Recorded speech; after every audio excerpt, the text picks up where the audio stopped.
We are up for a crazy Atlantic hurricane season. It may be even worse than that of 2005, the year that brought us Hurricane Katrina. That one took 1,392 lives and cost the country over $100 billion. Experts predict there will be between 17 to 25 total named storms. Some of these storms are about to become hurricanes, with winds reaching over 100 miles per hour or higher. We're already seeing storms sweep across the country, bringing dangers like tornadoes, flooding, and hail. You gotta thank the El Niño Southern Oscillation, or ENSO, for this. This complicated term has to do with El Niño and La Niña, the two giant forces that basically shape our world. Normally, winds in the Pacific Ocean blow west along the equator, moving warm water from South America towards Asia. This warm water is replaced by cold water rising from the depths of the Pacific. But during El Niño and La Niña, this usual pattern is messed up. El Niño is the warm phase of the ENSO cycle. During El Niño, the equatorial winds weaken, causing warm water to shift back towards the west coast of the Americas. This means less cold water rises to the surface. The weather in northern parts of the US and Canada become drier and warmer because of it. But there are wetter conditions in southern states. In the Atlantic, El Niño weakens hurricane seasons, and it ramps up hurricane activity in the central and eastern Pacific. In Africa, it brings more rain to East Africa but less to southern Africa, West Africa, and parts of the Sahara. La Niña is the cold phase of the ENSO cycle. During this phase, the westward winds along the equator in the Pacific are stronger than usual, and they push more warm water towards Asia. And because of it, colder, nutrient-rich water rises to the surface along the Americas' west coast. These colder Pacific waters push the jet stream northward, giving us drier weather in the southern US, but wetter and colder conditions in the Pacific Northwest and Canada. La Niña also brings warmer winters to the southern US and cooler than normal temperatures to the north. La Niña usually calms hurricane activity in the Pacific, but intensifies it in the Atlantic. In 2023, El Niño was in charge, and it took most storms up before they got to the US. But this year, we've switched to La Niña, and this lady brings us colder water in the Pacific and a pattern that lets storms move a little farther west and reach the Caribbean. And when they get there, they can easily move into the Gulf and affect Florida and other states. The upcoming intense Atlantic hurricane season also has to do with a strong monsoon season in West Africa. It creates moisture and waves off Africa's coast and can travel along the Atlantic and spur hurricanes. The Atlantic hurricane season runs from the 1st of June to the 30th of November, and most activity happens between mid-August and mid-October. Since the 1950s, tropical cyclones have been given names to make it easier for meteorologists to inform the public about them. You're more likely to remember that Leslie is coming than Hurricane X34D is on the way, right? So there are 20 names on the alphabetical list this year, from Alberto to Beryl to Valerie and William. Let's hope it won't get as terrible as the Galveston hurricane. The most fatal natural disaster in U.S. history hit Texas in the year 1900. A Category 4 hurricane smashed into Galveston, demolishing over 3,600 buildings with winds over 135 miles per hour. It took the lives of between 6,000 and 12,000 people. One of the reasons it became so fatal was poor communication policy. Days before the disaster, it was clear to a professional weather forecaster that the storm was moving west. But the Weather Bureau in Washington predicted it would go over Florida and up to New England, which was way off. The Bureau was just 10 years old then, so hurricane science in the US wasn't very advanced. Cuban scientists were excellent at tracking storms because their region is so prone to them. So they knew it was heading towards the Gulf of Mexico. Unfortunately, the director of the Weather Bureau was so jealous that the Cuban forecasters were better than the American ones that he cut off the flow of information from Cuba and made it difficult for local forecasters to issue warnings without going through Washington. In the days before the storm hit, the chief observer in Galveston began to suspect that Washington's forecast was wrong and tried to warn the city, but it was too late. The hurricane left Galveston in ruins. After this hurricane, the Weather Bureau started improving communication both internationally and within the U.S. The officials in charge are doing everything possible to improve forecasts, support the people, and help the affected areas recover more easily after the hurricanes hit. They're going to try new forecast models to predict tropical cyclones getting stronger, help emergency and water managers prepare for potential flooding, and protect people and infrastructure. Coastal weather buoys in the tropical western Atlantic and Caribbean have been upgraded, and new drifters and sail drones, underwater gliders, and a lightweight drop sonde will provide real-time data. There are also some things you can do to ensure your safety before, during, and after a hurricane. If you live in a hurricane-prone area, Florida, Georgia, and the Carolinas, you must always be prepared before the high storm season. Make up a family disaster plan that will outline your actions during an emergency. Map out several evacuation routes in case your primary one is blocked, and decide on a meeting place if you get separated. You can arrange drills to teach family members how to shut off water, gas, and electricity, and even make sure the youngest knows how to call emergency services. Pack a disaster kit that will be ready to go at a moment's notice. It should include essentials like food, water, a first aid kit, and flashlights to last at least 72 hours on your own. You can buy a generator to make sure you have electricity in case of a power outage until the power returns. Keep it in a secure place, away from rain and rising water, with proper ventilation. You're also going to need self-powered radios and flashlights. If you can, add a safe room to your house that's strengthened to withstand high winds with reinforced concrete ceiling, floor, and walls. Make sure you have enough canned and non-perishable food and bottled water for at least 3 days. When the storm is about to hit, head north to get away from it, where it will be much weaker by the time it gets there. It's much safer to keep your family and pets together away from the storm than trying to ride it out at home. Try to go in one car if possible. Always follow local evacuation orders, especially if you're in a mobile home. Fill up your gas tank and give yourself plenty of time to get out. Never leave your pets behind. Debris, floodwaters, or flying objects can be dangerous for them. If you're staying put during a storm, you need a safe spot for you, your family, and your pets. This place shouldn't have any windows or skylights. If you're hiding at home, close all interior doors and secure the exterior ones. Quickly find an interior room with strong walls and no windows, like a bathroom or closet. If your home isn't safe, look for a community shelter. Get to your shelter at least 2 hours before the storm hits so it doesn't catch you outside. Bring a battery-powered radio with extra batteries for updates every 15 to 30 minutes. Never leave your shelter even if it seems calm, as conditions can get worse quickly, especially if you're in the eye of the storm. For extra protection, lie on the floor under something sturdy like a table. Don't use electric appliances, phones, or showers during the storm.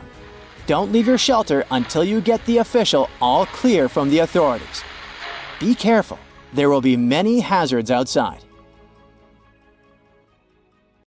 Hurricanes can be a lot scarier than we often realize, especially since they can actually trigger earthquakes. This surprising and frightening phenomenon, known as stormquakes, was discovered completely by accident not too long ago. It started with scientists trying to find out more about low-frequency earthquakes. We're talking about those earthquakes that are so weak that we can't actually feel the tremor.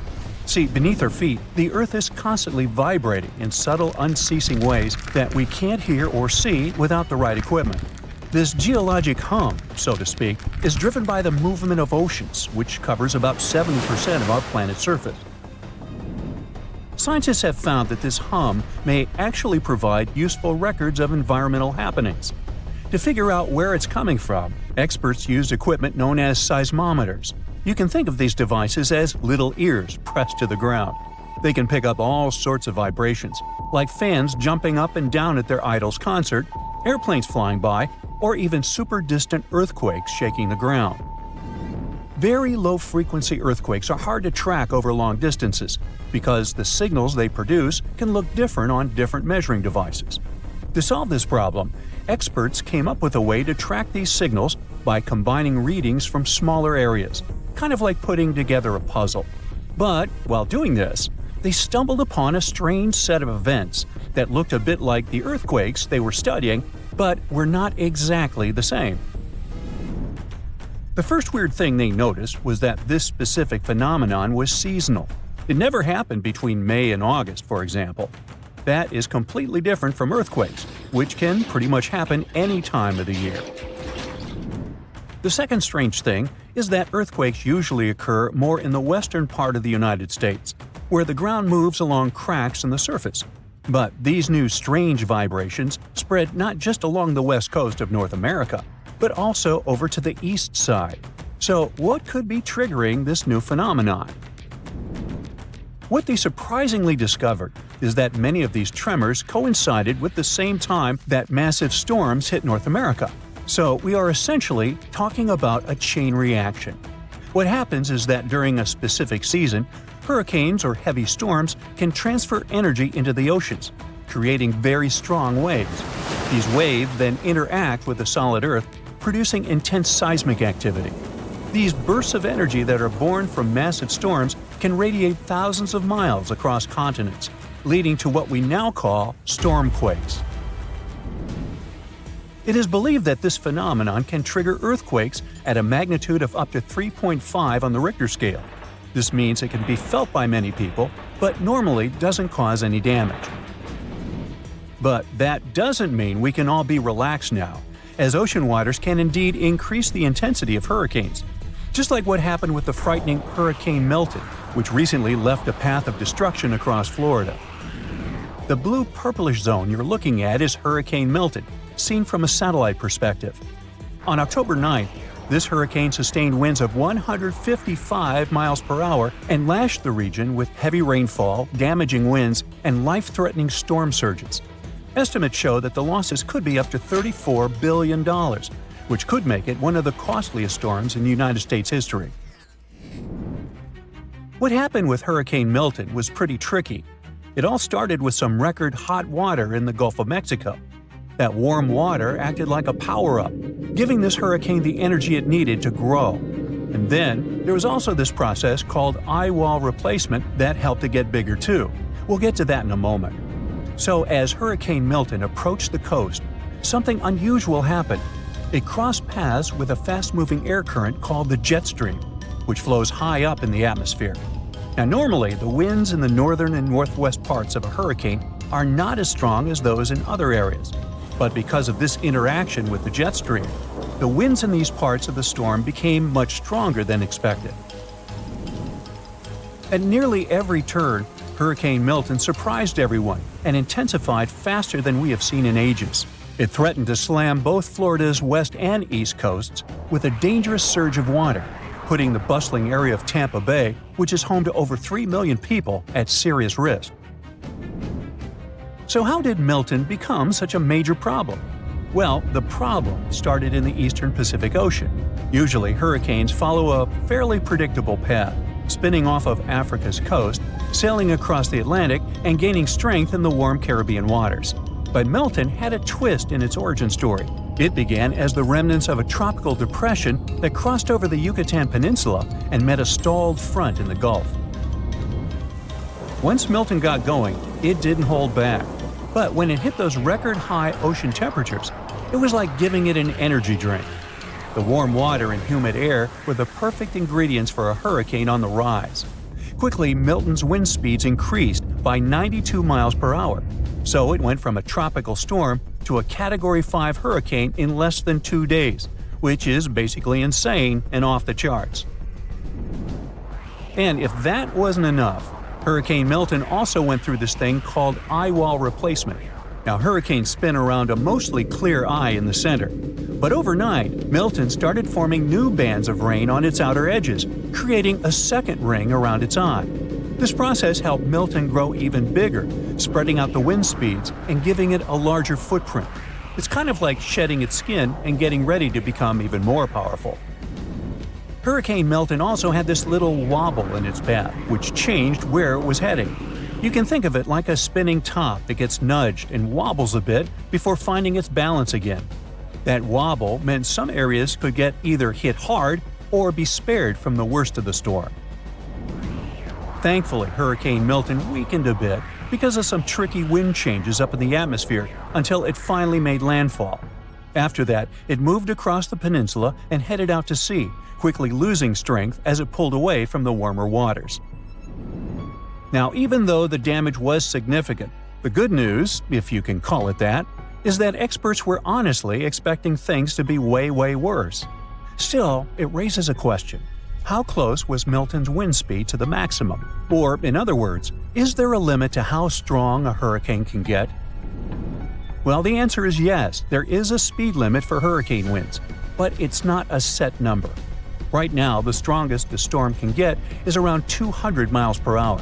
But that maximum speed can change depending on many factors, like the heat in the ocean. Think of the ocean as the fuel for hurricanes. The warmer the water, the more fuel these storms have to work with. Experts believe that as the oceans continue to warm, they can ramp up the wind speeds and the impacts of hurricanes, making them a lot stronger.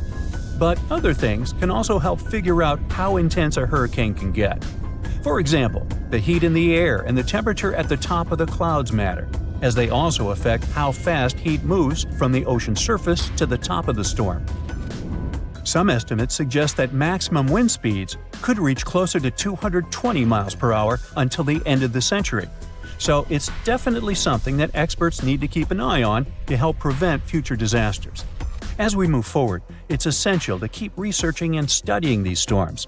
The more we understand them, the better we can protect ourselves and our communities. Whoosh! British astronomer Richard Carrington was observing the surface of the Sun through his telescope when he suddenly noticed something strange. There were two patches of very bright and white light. It's 1859. People are outside working on their farms, harvesting the fruits of their labor. Life is different, more nature, less technology. Science is developing. Not even a light bulb is invented yet. It will be invented in 20 years, though. Back then, the astronomer didn't know he was looking at what would later be called the Carrington event, the largest solar storm ever recorded. In fact, this was the first solar flare we've ever seen and reported. And there was so much going on.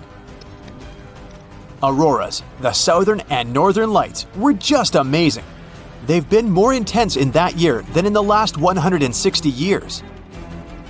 Auroras mostly appear near the Earth's poles, but back then you could see these perfectly illuminated lights in the sky close to both the equator and the poles. They spread across the sky from everywhere from Australia to Canada.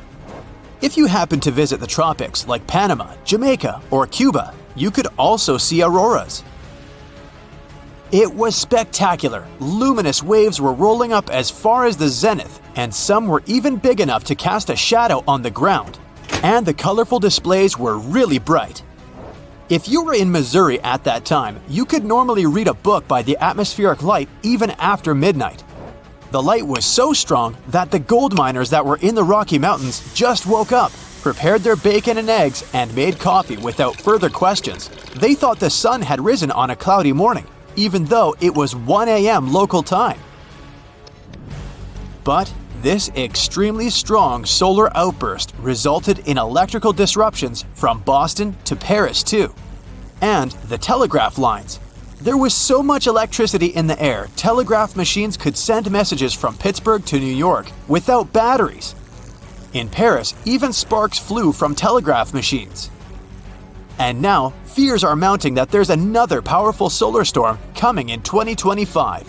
It could cause massive power cuts and blackouts, as well as cut off internet access in entire communities, maybe even for months or years. Today, we depend on electricity way more than we did back then.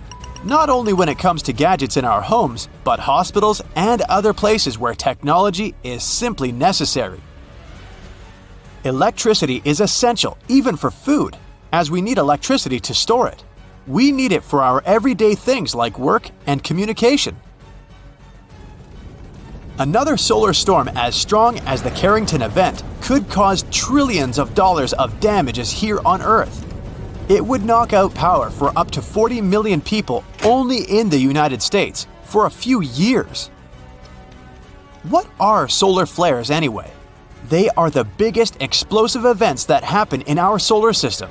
So, magnetic energy builds up in the sun. Bam! When there's an intense burst of that magnetic energy, that's when the solar outburst happens. This throws off whole waves of energy that move and travel outward.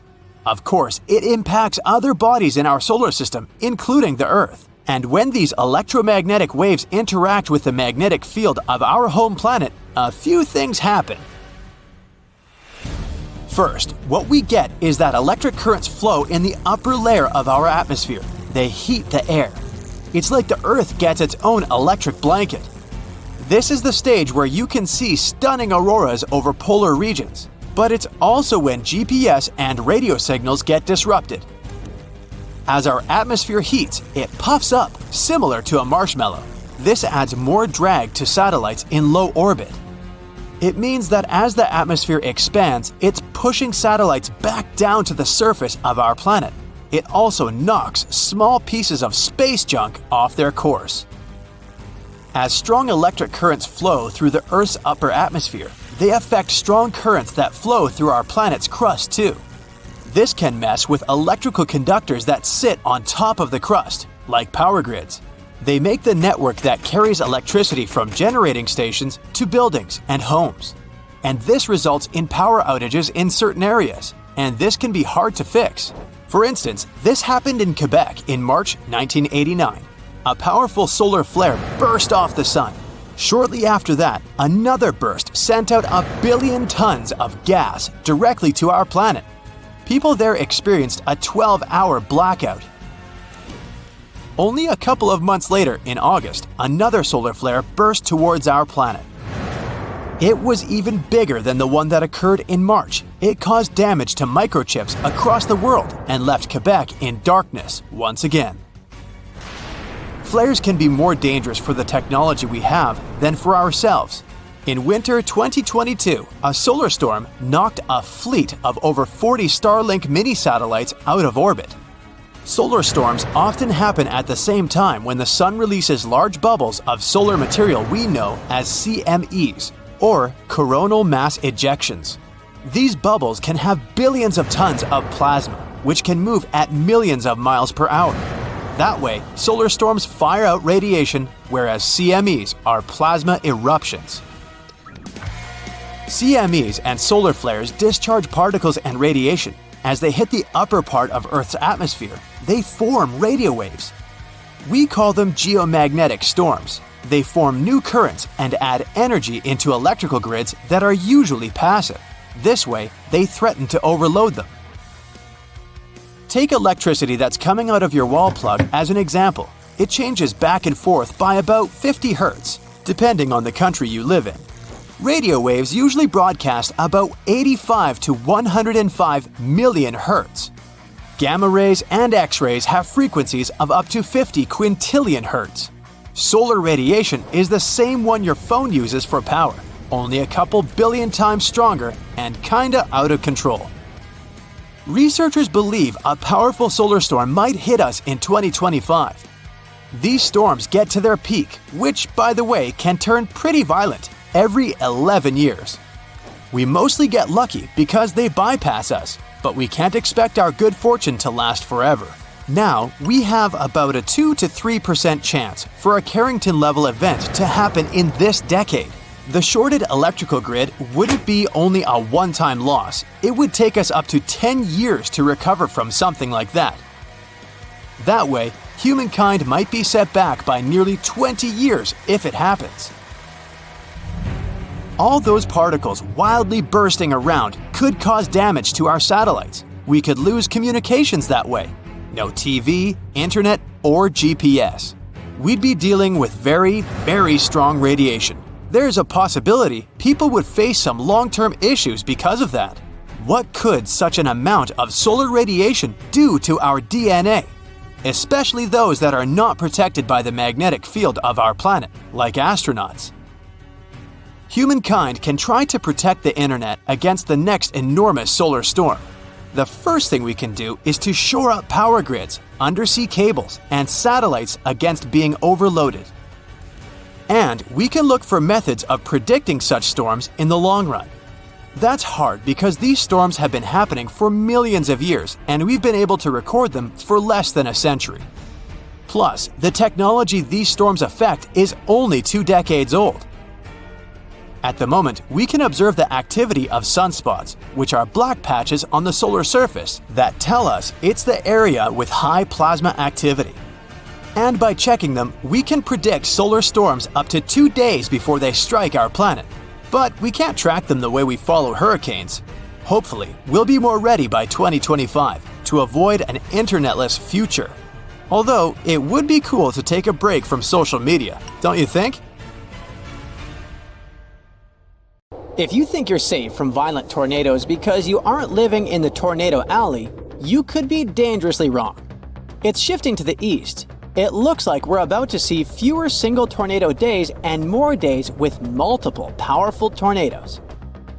And because they're shifting into more populated areas, they could take more lives and ruin more homes. There isn't enough time to build infrastructure to protect everyone from this fast-moving danger. So the least you can do to save yourself is learn as much as you can about it. About 1,200 tornadoes hit the US every year.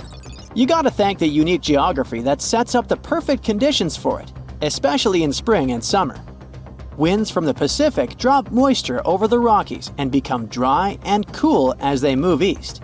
They collide with warm, humid air streams from the Gulf of Mexico over the flat terrain. And that's how unstable air and wind shear, which are the perfect conditions for tornadoes, are born.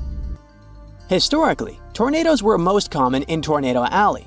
This term was first used in the 1950s by 2 meteorologists as the title for their research project to study extreme weather in Texas and Oklahoma. Northeastern Texas and south-central Oklahoma are precisely the areas we think of when we talk about Tornado Alley. But in the past 10 years or so, it has shifted eastward by up to 500 miles.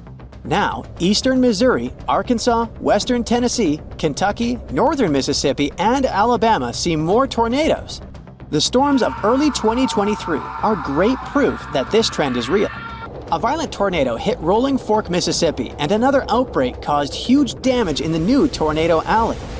Data from the past 2 years shows that large tornado outbreaks with multiple twisters from a single weather system are also moving eastward and becoming more frequent and intense. The Tornado Alley is shifting eastward mainly because of supercells. Those strong thunderstorms with rotating updrafts create new tornadoes. Supercells form when warm, humid air near the ground interacts with cool, dry air higher up. You can say that we're living in the middle of a natural experiment. We see changes in the basic ingredients for severe storms. But we don't know how significant these changes are. Experts predict that supercell storms will become more frequent in the late winter and early spring and less common in the late summer and fall. The air in recent years is getting warmer and moister, and the interactions between air masses more and more common. Experts explain that the atmosphere is becoming more unstable and the Gulf of Mexico sends more water vapor into the southeastern U.S. All these factors fuel the storms. Research also shows that the so-called dry line, which divides the wetter eastern U.S. from the drier western U.S., is shifting eastward too. This line has traditionally fallen along the 100th meridian, but has moved about 140 miles east since the late 1800s. This shift can affect where storms form, as the dry line works as a boundary for convection, where warm air rises and cold air sinks, fueling storms. Milder winters we've seen recently also mean more opportunities for unstable air masses to interact and form supercells earlier in the year. It's tricky to predict how the situation will change and how dangerous it is because we don't have that much data on how weather patterns affect such short-lived events as tornadoes. The U.S. National Weather Service only began keeping tornado records in 1950, and they didn't catch many tornadoes in remote areas. Data shows that the number of days with tornadoes each year has decreased, but there's more tornado activity on those days when they do occur. The records also show that some years, tornadoes take the lives of up to 20 people across the U.S., and in other years, they take over 100 lives. But now, there are more people living in the paths of tornadoes because the U.S. population has more than doubled since 1950. And the Southeast, where tornado activity could go up, has way more residents now. Texas and Oklahoma are well prepared with tornado shelters. But areas in the Southeast are less equipped. Plus, there are many mobile homes in the Southeast which are vulnerable to windstorms. Tornadoes in this region often strike at night, and they are 2.5 times more likely to cause fatalities. We could possibly have more events like the 2008 Super Tuesday tornado outbreak. It hit the southern U.S. and lower Ohio Valley, and over just 15 hours, 87 tornadoes rushed through the area and caused massive trouble. 57 people lost their lives across 4 states and 18 counties, and many others were injured. The tornadoes were fueled by strong low-pressure systems that brought record warmth. There were supercells and rotating winds that produced these violent tornadoes. Early on February 5th, a squall line developed from eastern Texas to Missouri and moved east. One of the most intense tornadoes traveled 122 miles over 2 hours. By the early morning of February 6th, the severe weather threat shifted to the eastern U.S. It caused wind damage as the cold moved out to the Atlantic, with snow and freezing rain from Iowa to Quebec. It ruined many homes and even swept some of them from their foundation, made mobile homes fly, blew many vehicles and tractor trailers off Interstate 40, and threw some cars on trees.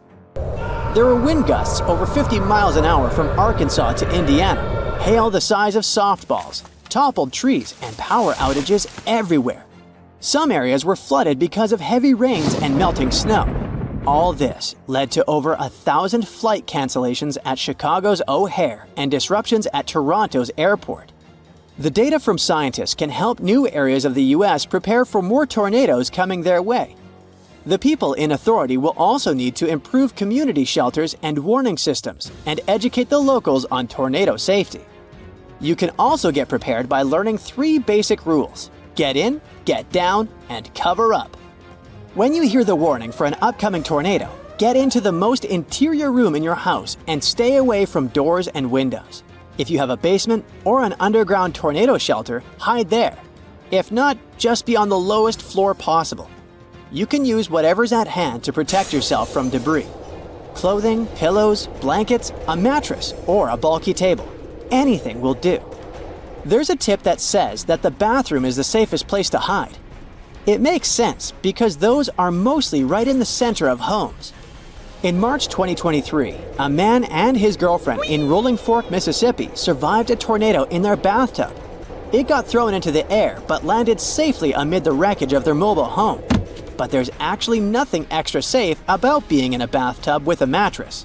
Closets and walk-in showers that are deep inside the building can also offer good protection. Don't use elevators. You can get trapped inside if there's a power outage. Stay in your shelter until you're sure the tornado threat is over.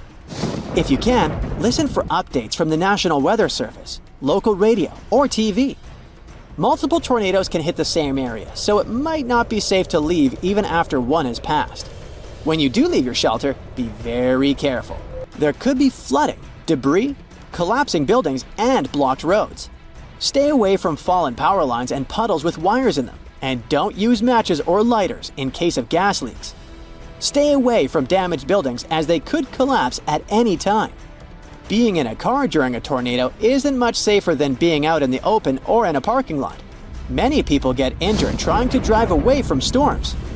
Tornadoes can produce hailstones the size of softballs and can easily smash a windshield. If you find yourself outside when a tornado hits, try to get inside any building you can find. If that's not possible, get as low as you can. Even a ditch or culvert can be safer than your vehicle. Check this out. There's a giant tornado heading towards you, and it's so fast. These twisters can move at crazy speeds of more than 250 miles per hour. Plus, they can carve a pathway 50 miles long and a mile wide. Sometimes you can see them coming clearly, while in some cases, low-hanging clouds or rain can hide them, so they sneak up on you and you don't even see them. And in most cases, a tornado can develop so fast that no one can even warn you in time if it's already too close. And now, this insane storm is really close. Maybe you have a couple of minutes to get somewhere safe. Do you have a basement? Go hide. Or maybe, I know this is a crazy idea, but what do you think about going inside a tornado to check what it would be like? Now, some tornadoes appear as rope-like swirls, while others have wide clouds in the shape of a funnel. And here's the second one, right before you. Look at these whirling winds born in a thunderstorm. They extend down from it to the ground. Many times, hail joins the party too. The U.S. itself has something like 1,000 tornadoes per year.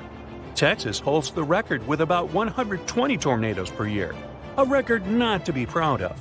But you'll generally see most twisters in Tornado Alley, which is a stretch of land in the midwestern part of the U.S. They develop when warm, moist air coming from Mexico meets cool, dry air from Canada. These two clash and turn into a powerful storm that at some point can spawn tornadoes. And you'll see most tornadoes there between April and June, though lately some have come even in December. They can range from a regular dust storm to an incredibly powerful force that can carry away cars, large trees, and even houses. But this is a unique chance. You've never been this close, right? Plus, it's a gigantic one. You don't often get to see such a big one. Okay, ready then? It's getting closer. You feel the wind getting stronger while tossing dirt and debris in your face. You close your eyes and whoosh! You're inside, and it's crazy. Vicious winds are hurling and spinning you around. They're lifting you up at the same time. Feeling dizzy? Feeling like Dorothy from The Wizard of Oz? Now may be a good time to check what's really happening to you, while inside swirling with winds and… oh wait! Is that your neighbor's motorcycle spinning together with you? Hope it'll stay that far away. Now, let's take a moment to catch up. Being in the middle of a raging tornado is actually something you might survive. But I won't lie to you, it won't be easy. The first thing you'd sense would likely be the temperature changes. Inside this crazy twister, it can be 36 degrees colder than outside of it. That's because the center of the tornado funnel spins all the time. All that funneling makes the inside of the vortex way colder, and it makes the air way thinner than you used to. The air would be 20% less dense than, for example, what you would find at high altitudes. Now, I hope you're not planning to stay there for too long. Disclaimer here, the atmospheric pressure inside this swirling vortex is so low that your lungs won't be able to extract enough oxygen. Now, to give you a perspective of all this, breathing inside a tornado is like trying to get some air at an altitude of 26,000 feet. That's a pro level, similar to climbing Everest. So yeah, you'll need some help just to be able to take a regular breath. In short, you'll probably pass out after only a couple of minutes. But don't worry, I brought you this special mask, so breathing is not a problem anymore. Hey, did you notice how smooth the airflow from the inside is? Some storm watchers ended up inside a tornado. Later, they said it all looked so chaotic with all those raging clouds and winds swirling around. But from the inside, the air is surprisingly smooth. But that doesn't mean you'll get a peaceful ride because of it. And it's not a solo party in that thing. The neighbor's motorcycle is not the only thing you'll see there. Wood, bricks, glass, maybe even cars, cows, motorhomes, bricks, roofs, and other big objects. You'd be pretty lucky if nothing crashes into you in all that chaos.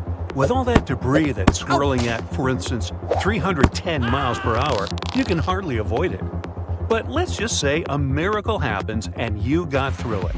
Now you're really dizzy, and you're just wondering when all of this is going to be over and if you're even going to be able to come out of this gigantic tornado. Well, the tornado will eventually slow down. It happens because cool air enters the twister. Just because things are settling down, it doesn't mean you can relax. Well, your stomach can, since all that crazy swirling is done, but the tornado will drop you from whatever height you're on when it stops. If you're somewhere in the countryside, there might be some soft bale of hay to break your fall. Oh wait, we're talking about a twister that's probably more than 45,000 feet tall, so that won't work. I hope you brought your parachute, because now would be a good time to pop it. Nope. Hey, don't worry. I'm all about happy endings, so I'll help you out. Here you go. And now you're slowing down, enjoying the view, if you even see anything around you from all that dizziness. How come there are clear sunlit skies from your left, you may wonder? It's not unusual. Tornadoes often form near the edge of a thunderstorm. It's like a border between two different worlds. And it wasn't even windy. Plus the air was very still before it hit, right? Well, that's common too. Okay, I think you know this kind of scenario is impossible in reality. So it would be best to find a safe spot quickly if a tornado is close by. Use your underground shelter first. And if you don't have one, your basement could be the next best choice. Prepare ahead of time with a battery-operated TV or radio, together with fresh batteries, or a device with internet to be able to hear the latest updates on the tornado. Include some non-perishable food, water, and other essentials prepared too. As it turns out, some people really were picked up by tornadoes, and they managed to go through it. A tornado actually dropped them a few hundred feet away without a scratch. Hey, I'd say that's a whole lot of bother just to save some bucks on Uber. But you can't have a guarantee you'll be safe or where you'll end up. It would be incredibly hard to get out of one of those big and fierce ones, though, like supercells. They fall into the category of the strongest type of storms, mostly thunderstorms. And imagine falling into waterspouts. Those could be fine, though, at least the beginning, because they're weak and they form over warm water. So they could be like a part of your spa day, at least until they move inland and turn into a real tornado. Now, dust devils wouldn't be that pleasant. They're not that big, but we're talking about columns of air that rotate at large speeds. And you can easily see them because of all that dirt and dust they pick up, which is why you need glasses for that. Whoops, wait, I forgot that, so I can't help you this time. But if it makes you feel any better, they're not associated with thunderstorms. Don't know why that would make anyone feel better when I think about it. But if you're willing to jump into a fire tornado, I'll find you a special suit that will keep you safe while spinning through smoke, gas, and flames. I promise. Columns here are narrow and they rise vertically into the air, similar to a dust devil. Of course, the heat is crazy. And as updrafts are becoming stronger, and if there's enough dry fuel, a fire whirl is turning into a real fire tornado that extends from the ground up to the cloud, moving incredibly fast. Okay, let's stop now. I'm pretty dizzy.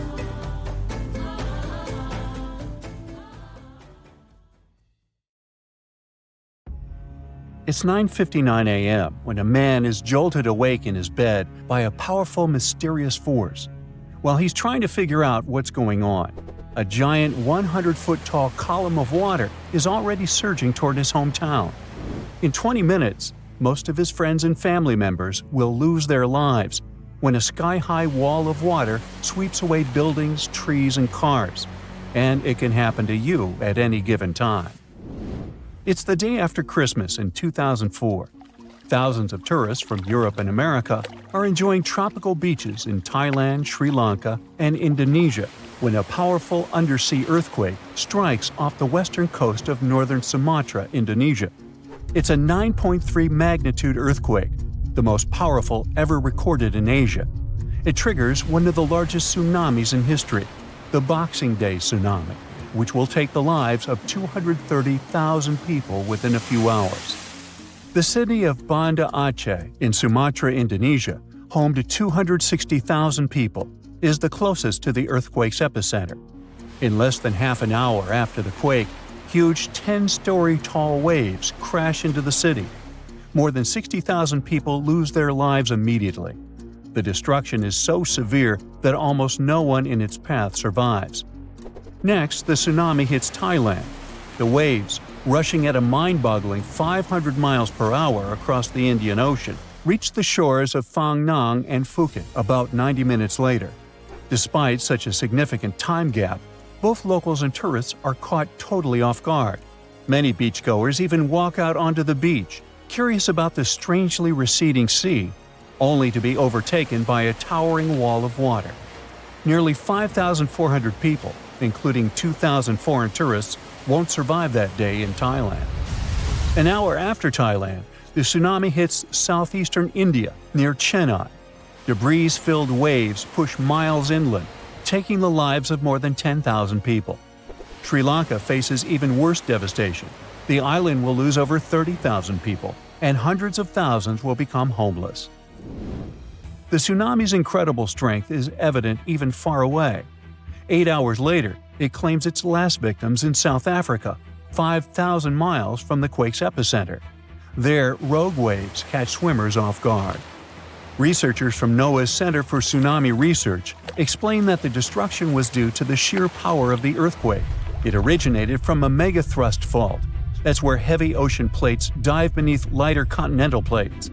These faults are the largest in the world and lie underwater. The 2004 earthquake ruptured a 900-mile stretch of the Indian and Australian plates, 31 miles beneath the seafloor. Plus, instead of one quick jolt, the quake lasted for 10 minutes and released an unimaginable amount of energy. During the shaking, massive sections of the seafloor moved upwards by 130 feet. That's a lot. Such a sudden movement set colossal waves rippling across the ocean. Imagine it like dropping a massive pebble into the water. The thing is, tsunami waves aren't like those surfing waves you may imagine. No, they look like a fast-moving whitewater river that floods everything in its way. If you get caught in those raging waters, it's almost impossible to survive. If the powerful currents don't pull you under, floating debris will. That's the reason why, during earthquakes, there are usually many injuries and fewer lives lost. With tsunamis, it's the opposite. There's way fewer injuries than fatalities because it's too hard to survive. Catastrophic tsunamis like the one in 2004 are rare. That's why India and Sri Lanka had no record of such disasters. This lack of experience, combined with the absence of warning systems, made the consequences of the disaster even more tragic. People didn't feel the earthquake because they were far from the epicenter.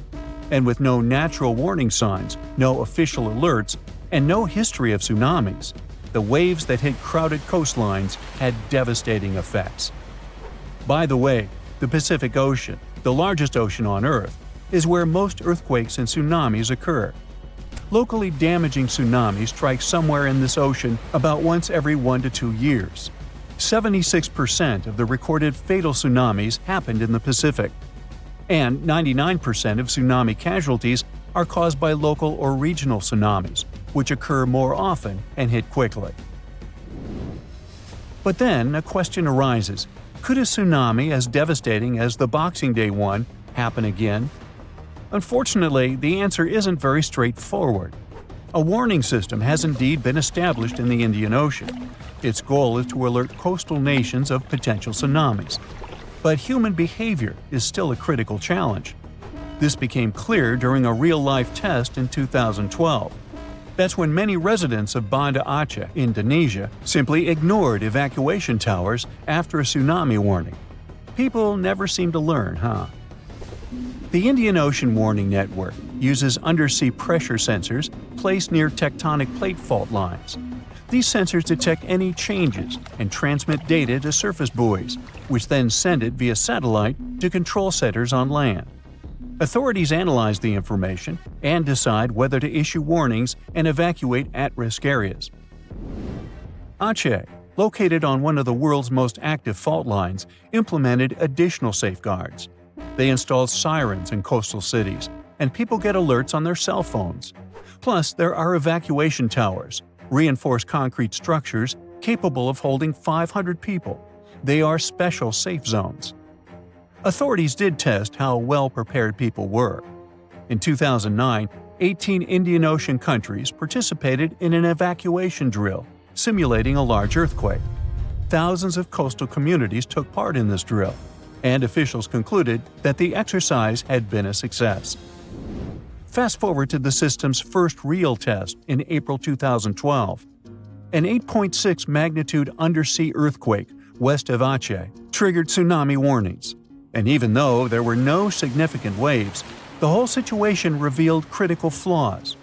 Many residents ignored evacuation towers, choosing instead to flee by car or motorbike. This led to citywide traffic jams, with people getting stranded in areas vulnerable to a potential tsunami. It was chaos. Some residents even went back to the beach to look for the signs of a tsunami, which is a life-threatening mistake. So apparently, there is still a lot of work to do when it comes to tsunami survival. But what you need to know by heart is the signs of an impending tsunami. First of all, it's severe ground shaking.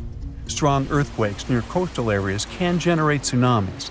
If you notice that water on the beach starts to recede at an alarming rate, exposing the ocean floor, reefs, and stranded fish, run.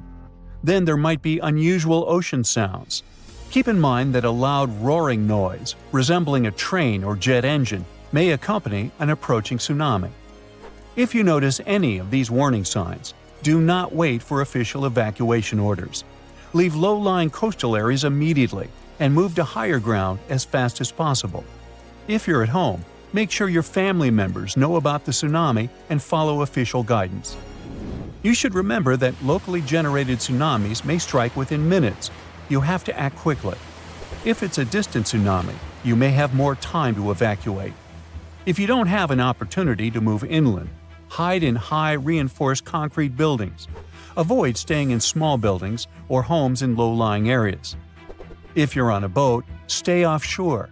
Tsunami activity isn't as dangerous in deep water, so avoid returning to port during a tsunami warning. If you're already in port, check with harbor authorities for guidance. If it's possible to move to deep water, do it in an orderly manner. It may be safer for small boat owners to leave their vessel and move to higher ground. And always, prioritize moving to higher ground over saving your belongings. If you live in a coastal area, you can take some measures to protect your property in advance. Since most tsunami waves are under 10 feet, you may consider elevating your house. It can reduce damage. You can also consult an engineer to assess and reinforce your home. And finally, don't forget to protect outbuildings too, and create fences that will allow animals to reach higher ground.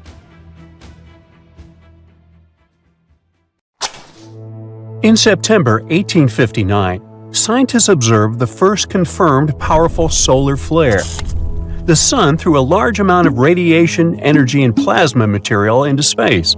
This was a massive and devastating disaster, but it happened 93 million miles away, so it probably wasn't such a big problem, right? Well, actually it was. A few hours after the flare was spotted, telegraph lines stopped working all over Europe and North America. Some of them sparked and caused fires. People realized that the sun was not only the source of light and warmth, but also danger. Scientists called that day the Carrington effect. The good news is that this happened in the middle of the 19th century and didn't cause serious problems for the planet.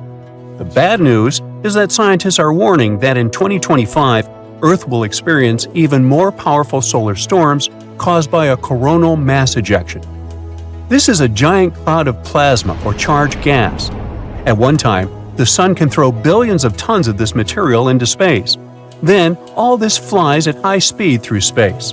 Some of the material can reach our planet in 15 hours, the rest in a few days. During the journey, it captures and accelerates any charged particles encountered along the way, which increases its intensity and power. And then, this unstoppable array of energy crashes into our planet. It heats the upper layers of the atmosphere, increases its thickness, and disturbs the work of satellites. They slow down and lose altitude. Communication with satellites becomes unstable, GPS is buggy, data is poorly transmitted. Also, solar charged gas penetrates into our power grids, transformer booths, and stations. It leads to massive failures that ruin the work of the entire technological chain. A powerful solar attack on several power plants can trigger a power outage in a large city. The internet, phones, social services, networks, nothing will work. We may lose connection with each other. Many large companies would go bankrupt, and the planet may face economic crises. These are big problems, but not the most serious ones. Electric plants serve boiler houses and water pumping stations.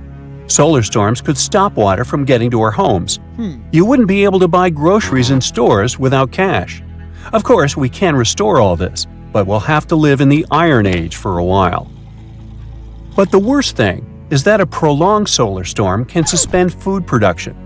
For example, this year, a geomagnetic storm caused by solar storms shut down GPS satellites that are connected with modern tractors, so farmers couldn't work. What would happen if such storms happened every day for a year? We would probably start missing many items in supermarkets. Besides, maritime navigation also depends on satellites. Thanks to them, ships calculate the latitude and longitude of their location. If the satellites are damaged, ships may get lost in the ocean. Even whales get lost in the ocean during magnetic storms. Many birds navigate with the help of magnetic field during long flights to the south. So, not only people, but also animals may experience serious problems. Solar storms heat the upper layers of the Earth's atmosphere and thus make the air thicker. The movement of satellites slows down because of this air resistance. They lose altitude, and one of these satellites is Hubble.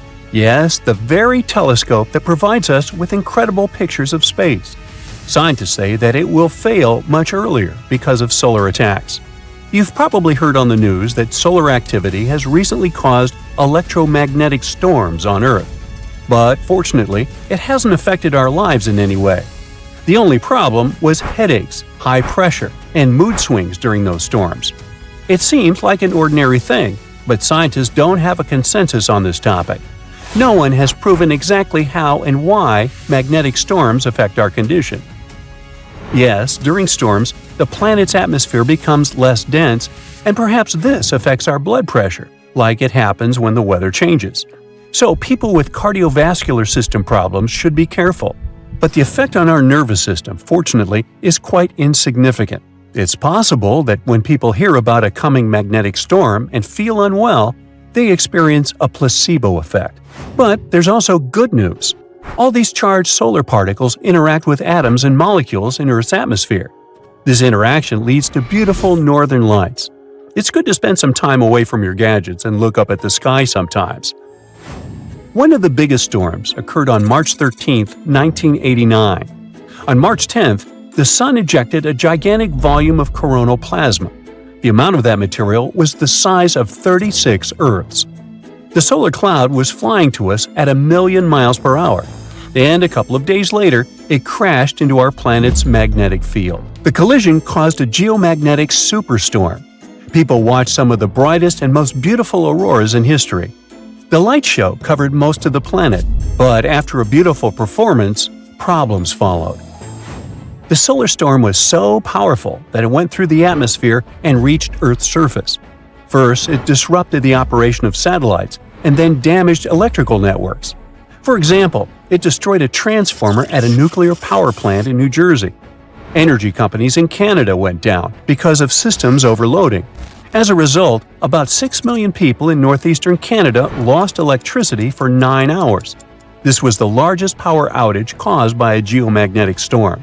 Yeah, there were more powerful storms in the mid-19th and early 20th centuries, but the planet wasn't covered by so many power grids at that time. More powerful storms may occur in 2025. The question is, will we be ready for them? Careful study of solar activity can help us prepare. If we know in advance about an upcoming storm, then scientists can switch off some systems and turn them on afterward, theoretically. If the activity of the sun increases every year, then we'll have to come up with new innovative ways to protect ourselves. Who knows? Maybe scientists will cover all our electrical appliances and stations with a layer of special protective material. Anyway, we must do everything possible not to harm Earth's magnetic field, because if this shield disappears, the surface of our planet will resemble that of Mars. But what causes these solar storms, and why do they affect us so much? Okay, imagine a guy with a nice hairstyle who goes to bed. In the morning, his head is a complete mess. The magnetic fields of the sun are similar to this tousled hair. When the sun rotates, these fields burst, get tangled, stretch, and tear. At those moments, they release huge amounts of energy into space. This is not a problem for the Sun, as the fields are restored during the process called magnetic reconnection. Such emissions can cause trouble for the planets in our system. When magnetic reconnection happens, several phenomena can follow. One of them you've already heard about. It's a coronal mass ejection. But there's another terrible thing that the Sun does, and it's called solar flare.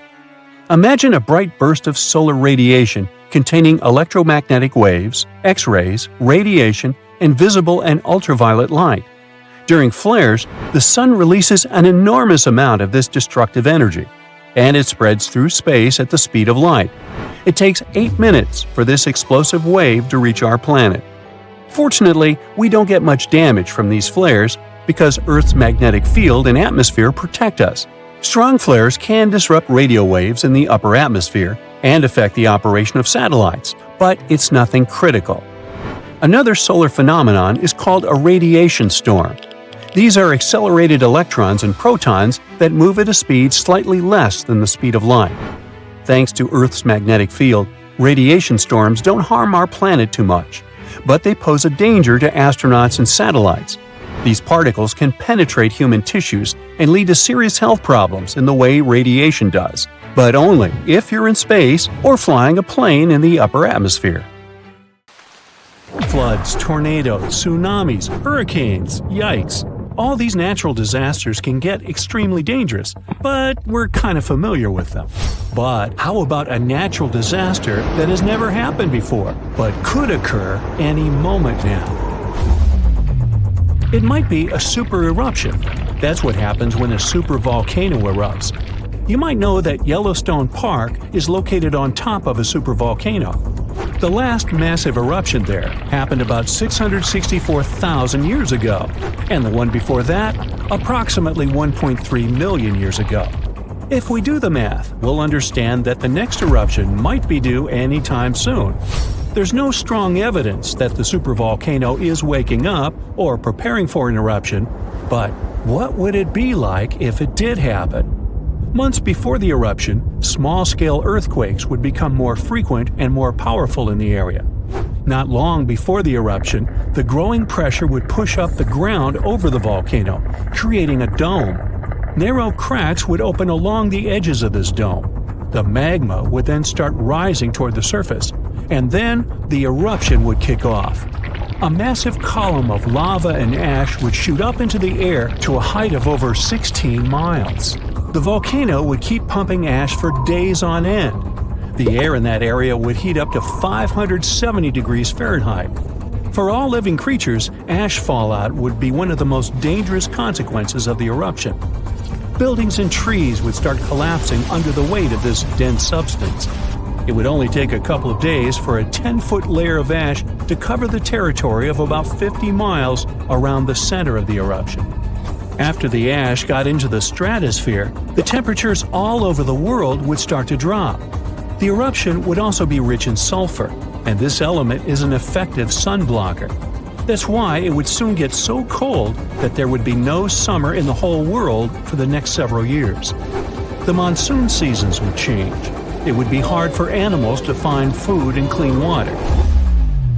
Well now, how about a gamma ray burst? You don't stumble across this kind of radiation in your everyday life. A gamma ray burst occurs when two neutron stars collide. The collapse of a massive star can produce it too. Gamma rays could present a serious danger to Earth. If a gamma ray burst happened close to our home planet, it could rip our ozone layer away. After that, we would be left unprotected from the sun's ultraviolet radiation. Plus, gamma rays could also produce ground ozone. This kind of ozone could seep into the ocean since it's water-soluble, and that would lead to a mass extinction of marine life. Plants wouldn't survive this disaster either. Now, come to think of it, giant sinkholes could swallow entire communities. One of such sinkholes opened up in the city of New York.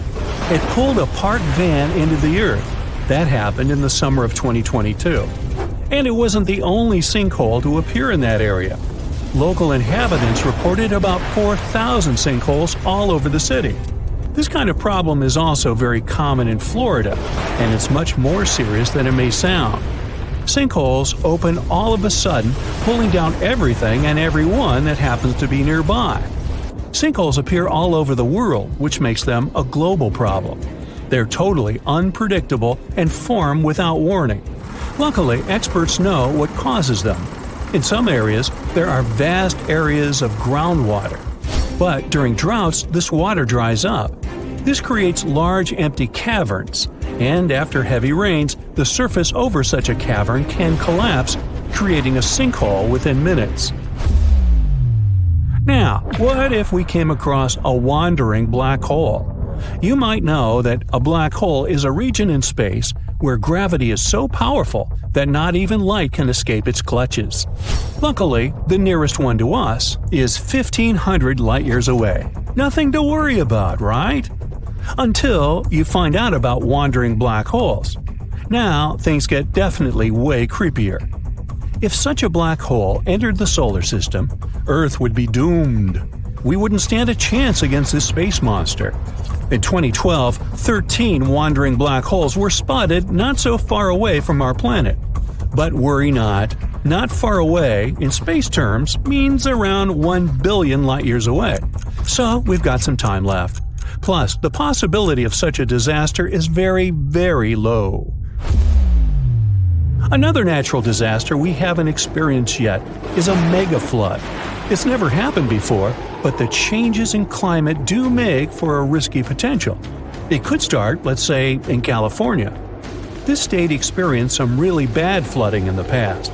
One of such floods stretched up to 60 miles across and 300 miles long. If a similar disaster happened these days, it would cause $1 trillion worth of damage. It would also uproot millions of people. Now let's talk about a hypercane. Judging from the name, this natural disaster might get extreme. A hypercane is a theoretical hurricane of unsurpassed power. It would occur if the ocean became overheated as a result of climate change, or because of a massive volcanic eruption. In any case, these conditions could create a hurricane that would stretch way beyond the lower stratosphere. And as you may guess, regular hurricanes don't do that. The hypercane speed would reach 500 miles per hour. The pressure inside would be low enough not to let the hypercane to wear out as quickly as other hurricanes. The hypercane could last for weeks on end. But the worst thing? It could damage or even destroy part of Earth's ozone layer, and the hole could be the size of the entire North American continent. Now, this disaster did happen before. About 66 million years ago. I bet you know what I'm hinting at. Yep, that very meteor that supposedly wiped out dinosaurs off the face of the Earth. This 7-mile-wide space visitor was traveling at 67,000 miles per hour. As a result of the collision, 75% of all life on the planet disappeared, and winter reigned on Earth for 18 months. Want to know a secret? Meteors strike Earth all the time. Even more of them barely miss our planet. But it's also very hard to predict meteor strikes. Scientists miss a lot of them until they just nearly miss us. That's why experts are working on an early warning system that could prevent disasters. It could make meteor impacts less catastrophic, or at least allow people time to evacuate. It could also be our very own sun that would be responsible for another natural disaster. I'm talking about a massive solar flare. On the scale of damage to society, few catastrophes can compare to this event. It wouldn't destroy buildings like a tsunami or an earthquake. Neither would it end lives in the same way a supervolcano or meteor would. But it would cripple our entire way of life by destroying the whole electronic infrastructure of Earth. The cost of this disaster would reach trillions of dollars. It'd cause other infrastructures to fail. Communication, medicine, transportation, banking systems, those would tumble like dominoes, and it would be incredibly hard to recover them. Earth would be left without electricity for years. There would be no electric light, no computers, no phones. Water supply systems would be out of order. There would be no food in supermarkets. There would be no electricity, and people wouldn't be able to reboot the already broken power grids. In 1859, people all over the world woke up in the middle of the night. It was as light as during the day. The skies were illuminated with auroras, red, green, purple. They appeared even in the regions where no one had seen them before, like the Bahamas, Jamaica, or Hawaii. Telegraphs got electrically charged, even though they were disconnected. In many areas, fires started. That was when technology barely existed. But imagine the avalanche of problems a solar flare could cause today. Electronic satellites suddenly go out of control. There are voltage surges across the globe. In some places, there's a complete blackout. Scientists have little data on this incredible solar behavior, so we're still unable to accurately predict how or when exactly the next geomagnetic storm will happen. One such event took place back in July 2012, but thankfully it missed us. Not by far, though, by a mere 9 days. Just to give you a glimpse of what nearly happened, I need to explain some astronomical basics. A solar storm is a series of effects we feel here on Earth after certain events occur on the Sun. Our star is nothing more than a huge ball of molten gases that are constantly moving around, so these events happen more often than you'd think. For a solar storm to begin, our Sun needs to emit bursts of energy. They're in the form of solar flares and coronal mass ejections. These two phenomena send electrical charges and waves of magnetic fields toward the Earth at an astonishing speed of about 3 million miles per hour. When these solar storms reach our planet, we can see northern lights display in locations close to the Arctic Circle. But they can also mess up satellites or other types of electronic communications. Some of these solar storms can be dangerous, and back in 2012, we came close to experiencing a very powerful one that could have had a serious outcome. The most powerful in as much as 150-plus years, based on research done by astronomers. But how did we manage to escape it? Did we have something to do with it, or was it just a pure coincidence? What we do know is that one of those coronal mass ejections did hit the Earth's orbit in late July 2012. Our planet had already left that specific location as it was on its scheduled trajectory around the Sun. So you might be asking yourself at this point, what if it didn't miss us? Turns out these intense solar storms are dangerous to all sorts of technological objects.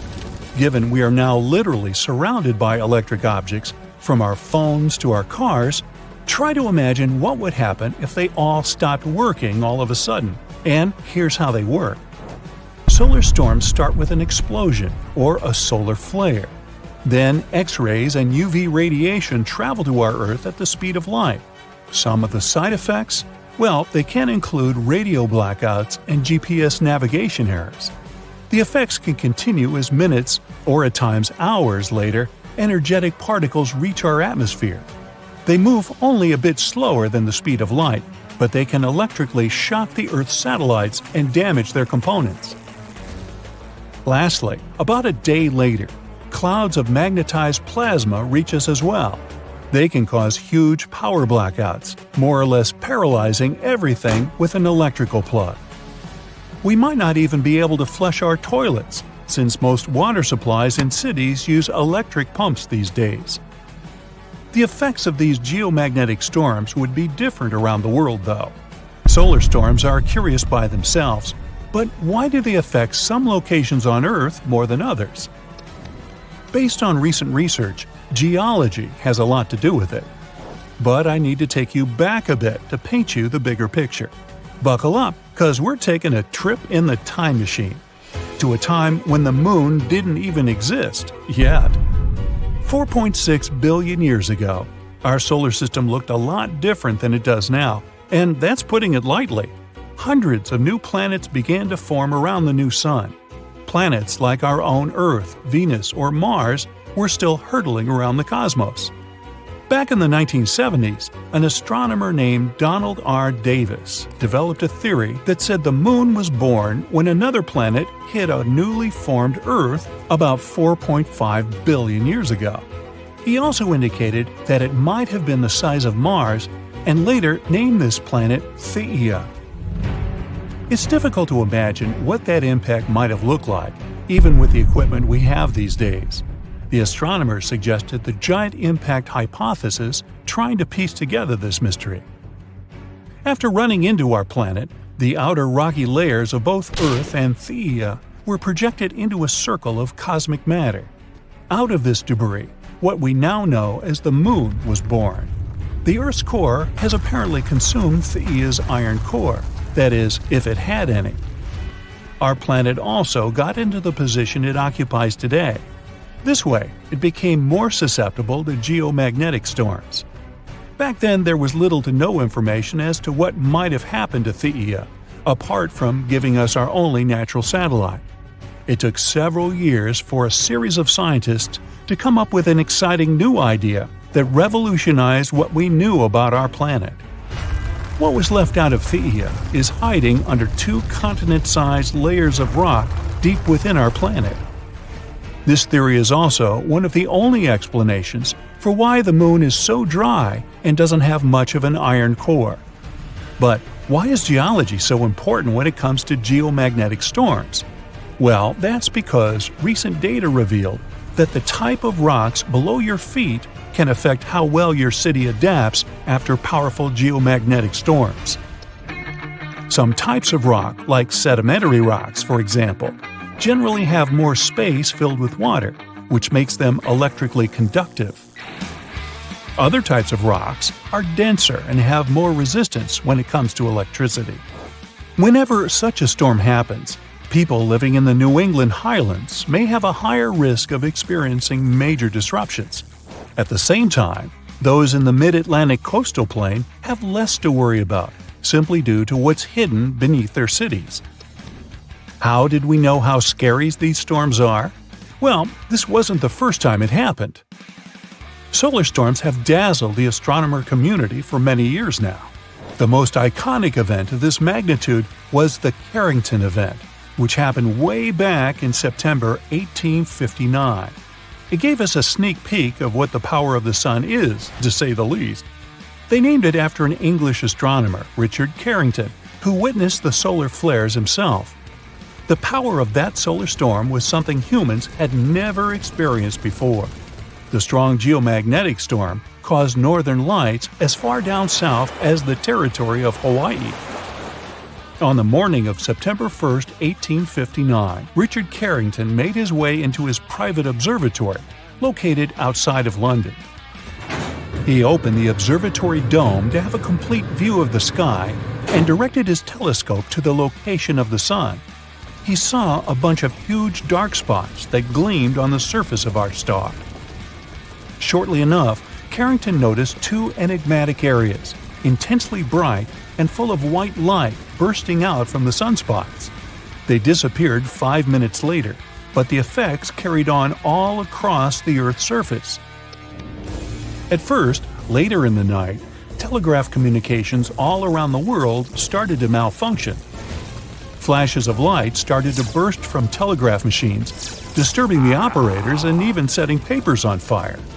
Brightly colored auroras started to appear in the nighttime skies all over the world, making confused birds chirp at night. Some people even began their daily activities, since they mistakenly thought the day had already begun. These days, our planet is laced with a mega information web, so the impact of such a solar storm would be even messier. Back in the 1800s, the telegraph system was just starting out, but this Victorian internet was an important way of sending news and private messages. Even in the United States, telegraph operators had noticed local interruptions because of thunderstorms and northern lights before. But the Carrington event and its effects were something they had never seen before. A lot of telegraph lines in North America became useless. One telegraph manager based in Pittsburgh even recalled that the currents flowing through the wires were so strong their platinum contacts were in danger of melting. Another example was that of a telegraph operator located in Washington, D.C., named Frederick W. Royce, who was hurt as his forehead touched a ground wire. Samples taken from the Earth's icy locations tell us that the Carrington effect was twice as big as any other solar storm experienced in the last 500 years. It's very difficult to imagine what the impact of a storm of that magnitude might be today. But based on a 2008 report drafted by the National Academy of Sciences, it might cost us between $1 trillion and $2 trillion in damages. There are things we can do individually to help reduce the amount of damage, though, like buying a generator or installing a backup energy supply. This can be either a solar panel or a wind turbine. More so, we can equip our houses with surge protectors that connect to our electrical panels and can save us from lightning and other power surges.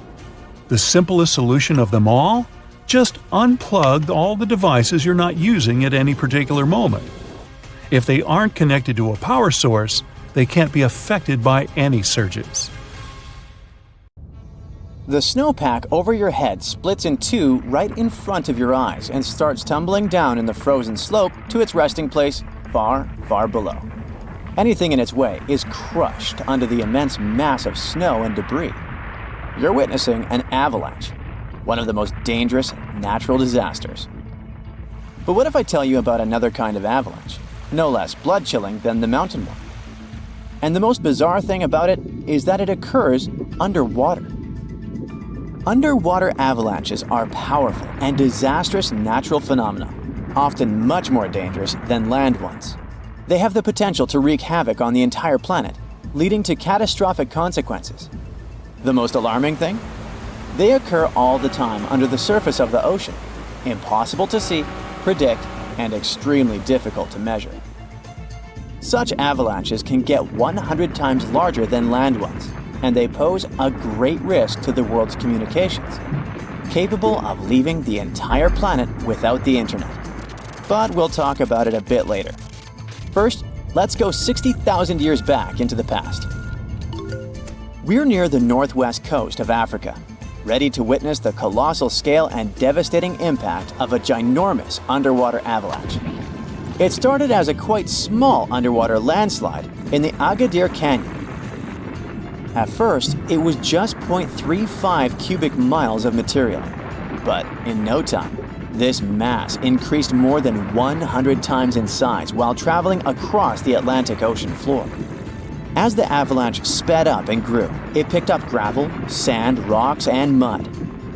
It carved a devastating path through one of the world's largest submarine canyons, wiping out all forms of animal and plant life on its way.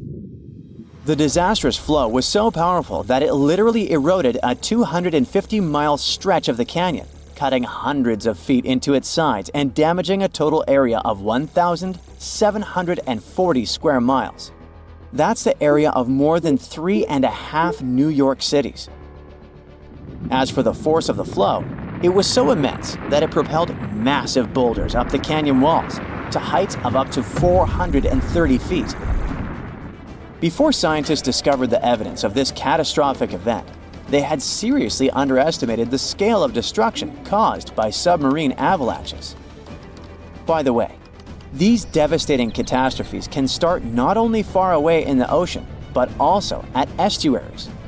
Let's go back to 14 January 2020 and see for ourselves. A turbidity current, a rapid, downhill flow of water containing a lot of sediment, rushed more than 680 miles from the Congo River estuary in the deep sea. This current appeared due to two factors: terrible flooding along the Congo River in late December 2019 and unusually large spring tides. This resulted in an avalanche of sand and mud. Its volume was equivalent to 1/3 of all the sediment produced annually by all the rivers in the world. This sediment avalanche accelerated, increasing in speed from 17 feet per second in the upper part of the Congo Canyon to 26 feet per second when it reached the end of the channel, almost 700 miles away from the coastline. This route made it the longest avalanche of sediment ever measured on our planet. 2 days later, the flow reached the deep ocean. The avalanche broke 2 seabed telecommunication cables, cutting internet data speeds all the way across West, Central, and South Africa. Now, before this disaster, scientists considered that measuring powerful deep-sea avalanches was impractical. But the sediment flow in the Congo Canyon could be monitored directly, finally allowing researchers to assess how major river floods connected to the deep sea. They also concluded that how often underwater avalanches occurred depended on where the observer was. Seafloor canyons that are close to river mouths can experience several tiny avalanches per year. Other systems, far from river discharges like the Agadir Canyon, can only have one monster of an avalanche every 10,000 years or so. You're likely wondering, what can trigger an avalanche under the surface of the ocean? Well, earthquakes, typhoons, high tides, river floods, and even volcanic eruptions. And due to our changing climate, such events become more and more frequent and intense. At the same time, these triggers don't mean that an avalanche is bound to happen, nor do they relate to the scale of the event. See for yourself. In 1755, a powerful earthquake hit the coast of Portugal, wiping out large parts of Lisbon. Tens of thousands of people lost their lives during that disaster, but it only triggered a tiny underwater avalanche. And in 1929, a large earthquake off the coast of Newfoundland, Canada, triggered the largest underwater avalanche ever recorded. The flow traveled at a speed of 42 miles per hour, carrying boulders, sand, and mud. It snapped 11 seabed cables on its journey downhill. The avalanche was so powerful, it produced a tsunami that claimed the lives of 28 people along the coastline. Now, submarine avalanches are totally invisible because they happen deep under the ocean surface, which makes them extremely hard to study. But we must find a way because these flows are super important. They transport sediments, nutrients, and even pollutants across the ocean floor. So, a research team from Liverpool decided to unravel this mystery. Over the last 40 years, they've collected more than 300 samples from the ocean floor. Combined with seismic and bathymetric data, which is a fancy word for ocean mapping, they managed to reconstruct a massive submarine avalanche. It was the first time an underwater avalanche of this size was mapped out. An even cooler thing, the event itself started off pretty modestly, but it quickly evolved into a colossal avalanche that grew to more than 650 feet tall. To put that into perspective, imagine a skyscraper-sized avalanche zooming from Liverpool to London, cutting a trench 100 feet deep and 9 miles wide. Then it spread out over an area bigger than the UK, covering it with several feet of sand and mud. That's like burying a whole country. These findings are actually a big deal because they show that even a small underwater landslide can turn into something massive and super destructive. But that's not the worst. Think about undersea internet cables, which are essential for global communication. There are more than 550 active seafloor cables around the world. Their combined length is a whopping 870,000 miles. That's enough to wrap around our planet 35 times. When a submarine avalanche breaks seafloor cables, the effects are usually super expensive and devastating. For example, in 2006, an earthquake in Taiwan triggered underwater avalanches that cut loads of seafloor cables connecting Southeast Asia with the rest of the world. The largest internet operator in China had a 90% loss of traffic to the USA at the peak of the event. As for Taiwan itself, it experienced between 74 to 100% loss in traffic to neighboring islands. So now you probably get why we need to learn more about this natural phenomenon. Luckily, researchers at Tulane University have found a way to study it in 3D. Previous studies only looked at submarine avalanches in 2D, which didn't give the full picture of how they actually behaved. The new research focused on how underwater flows interacted with mini basins, natural features on the ocean floor that look like shallow bowls. Despite being called mini, these bowls can be huge, up to 4 square miles. When turbidity currents flow into these mini basins, they don't just stop. No, they hit the far side and curl back around like water eddies in a stream. These swirling flows move the sediment around before it settles on the ocean floor. The size of the mini-basin and the speed of the flow can change how the current behaves. If the basin is big and the current is slow, it starts to fill up with sediment. But if you crank up the flow speed or shrink the basin, the current starts to overflow, spilling over the basin. To study all this, the researchers created a mini version of a mini basin in a pool and used different speeds of flow to simulate turbidity currents. They even made their own sediment mixtures to see how different sizes of particles would behave. In the end, they managed to mimic real-life ocean conditions, but on a smaller, manageable scale. Pretty cool, huh? So, what's going on with all the news about the sun? Some say that the sun is getting angry. Well, what does that mean exactly, and should we be concerned? Frankly, yes, we should be concerned. It's generally not a good thing to get too much sunshine. The ultraviolet component of sunlight is harmful to the skin. That's why humans have adapted a spectrum of skin pigmentation. The more sunlight there is to protect ourselves against, the more pigmentation we need.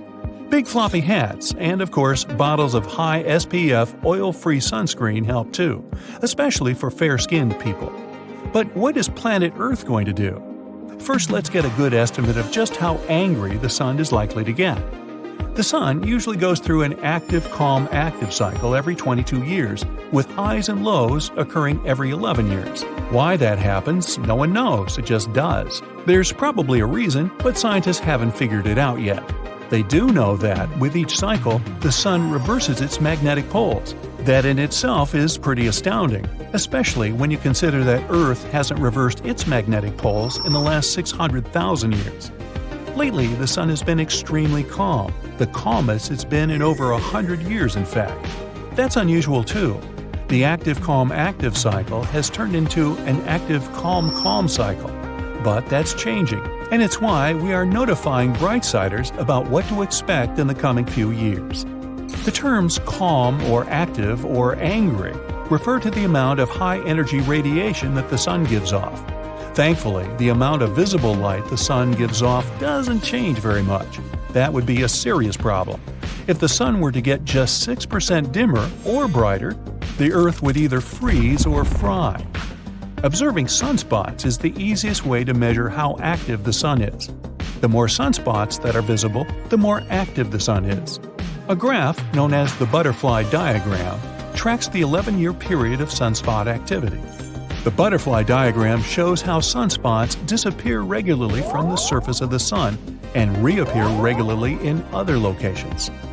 NASA predicted that the present cycle of solar activity would be calm, like the previous one. But it's starting to look like that is not the case. Presently, we are in solar cycle number 25. That's the 25th 11-year solar cycle since 1755, when record-keeping began. This cycle of solar activity is expected to peak in 2025. The sun has already exceeded the number of sunspots NASA had predicted. So, it doesn't look like this solar cycle is going to be a calm one. It looks like we are going to have some very active sun-blasting radiation on Earth for the next several years. In early February 2022, 40 out of 49 SpaceX communication satellites in orbit above the atmosphere were destroyed by an explosion on the sun. High-speed electromagnetic plasma gas from the sun, known as solar wind, caused the Earth's atmosphere to compress, and Elon Musk's satellites lost their orbital integrity and crashed back into Earth. Sunspots look like dark spots on the sun, but they aren't dark. They're just not as bright as the surface of the sun. To get a better idea, take a lit 25-watt light bulb and hold it in front of a lit 100-watt light bulb. The 25-watt light bulb will appear dark. That's the same way it is with sunspots. Sunspots on the surface of the sun almost always come in pairs. This is because sunspots are magnetic storms in the plasma gas of the sun. One sunspot will be magnetic positive, and the other sunspot will be magnetic negative. Between the two sunspots, which can be many times bigger than the Earth itself, there flows an electric current that carries a fiery arc of ionized gas with it. Solar flares are something else we should be concerned about. They are powerful electromagnetic explosions on the sun associated with sunspots. As the superhot plasma gas on the sun churns and twists, it also twists the magnetic field lines in the sunspots. When these lines snap, A powerful explosion releases X-ray and gamma radiation at the speed of light. Visible gases are also released. Solar flares have a classification system according to how powerful they are. X-class solar flares are the most dangerous. This type of solar flare can cause radio blackouts across Earth and harm satellites, astronauts in orbit, and even passengers on high-altitude airplanes. M-class solar flares cause spectacular aurora at the North and South Pole areas on Earth, while C-class solar flares have almost no effect on Earth. But solar flares are not the biggest explosions on the Sun. CME stands for coronal mass ejection, and these are much more massive than solar flares and more dangerous when they're headed our way. As the name indicates, coronal mass ejections are explosions that originate on the Sun's corona. They hurl millions of tons of hot ionized gases outward from the corona. The word corona is derived from the Latin word for crown, and it's the layer of thin bright gas around the Sun's surface. The corona of the Sun is much hotter than the surface of the Sun. The surface itself is about 10,000 degrees Fahrenheit, but the corona is somewhere between 1 to 2 million degrees. The why and how the corona is so much hotter than the surface of the Sun is another major mystery that scientists have yet to completely work out. A recent theory claims the corona is heated by sound waves and the Sun's nuclear reactions make a lot of noise. Project GONG, which stands for Global Oscillation Networking Group, was set up on Earth to monitor the sound waves on the Sun. Cool, huh? Turns out the Sun is ringing or oscillating like a bell.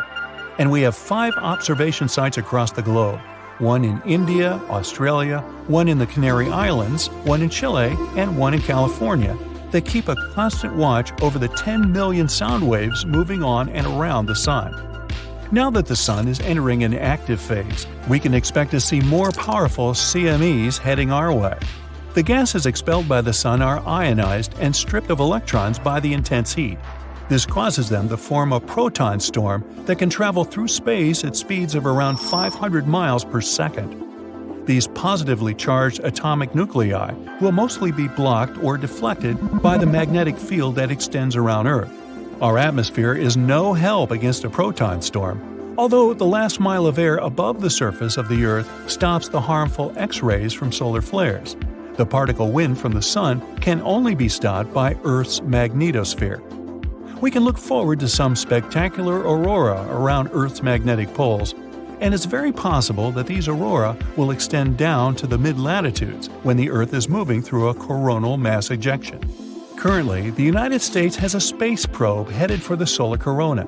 Because the corona of the Sun extends outward for many millions of miles, the Parker Solar Probe, as it's called, is cruising 3.8 million miles from the surface of our star, or about 1/10 the distance to Mercury. The probe is experiencing temperatures of 2,400 degrees Fahrenheit, but it is also kept at perfect room temperature. A 4.5-inch thick carbon composite heat shield protects the telescopes and magnetometers in the probe that measure the intensity of the solar wind. The 5 antennae that protrude into the coronal gases are made of a niobium alloy, which can withstand the extreme temperatures of the corona. The recent double calm cycle of the Sun is a bit concerning when trying to predict how active the Sun will get this cycle. The sunspots completely disappeared for a long time from the entire surface of the Sun.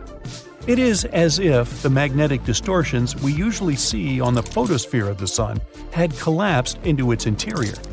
Intense magnetism is coming to the surface now and breaking through into the corona. The National Center for Atmospheric Research in Boulder, Colorado, is predicting that this solar cycle, cycle number 25, will be one of the strongest ever.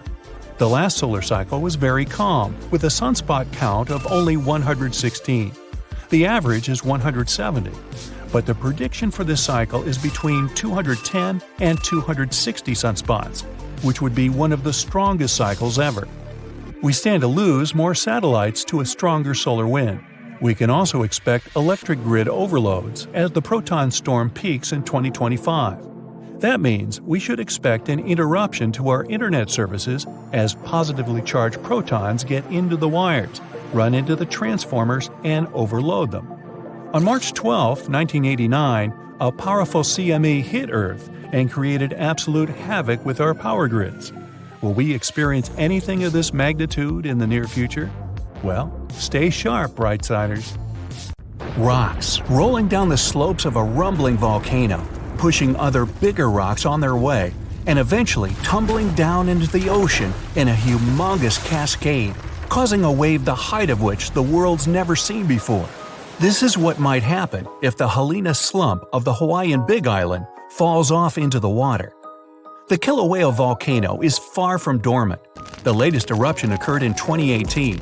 Its eruptions are usually accompanied by earthquakes of different magnitudes, and with each quake, the magma rocks on the slopes of the volcano shift down.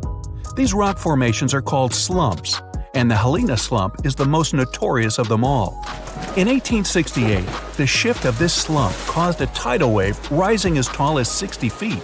But what's most troubling is that some 110,000 years ago, a landslide here led to one of the most powerful earthquakes ever, which in turn led to a mega tsunami of over 1,000 feet in height. Scientists are worried that such an event may repeat in the future. If that happens, the wave might engulf the whole of Hawaii and easily reach both North and South American coasts. Geologists are quick to reassure, though, that a landslide like this is unlikely to occur anytime soon. It's just too early for that. But when it finally does, the consequences will be catastrophic. Have a nice day!